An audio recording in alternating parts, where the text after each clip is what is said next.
I'm going to give you two scenarios and you can tell me which you prefer.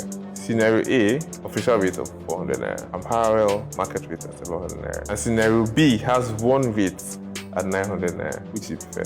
The one rate at 900 naira, and I'll explain.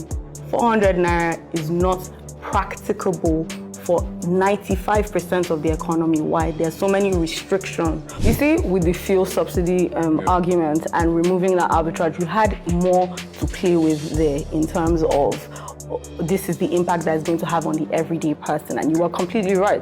But you see, with this unified exchange rate, when I die on this line, do you know? If at the end of the day, right, you take out the official exchange rate and dollar remains at 750, well and good, it's nice, really. But the question is, at what point does the dollar stop? So if dollar gets to 1,500 naira, is it going to be better for us to? But I don't believe that will happen. So I believe that less inefficiencies will force the price down. Just wait. So a lot of what drives it up is speculation, and if you remove the opportunity for speculative behavior, the demand will come down.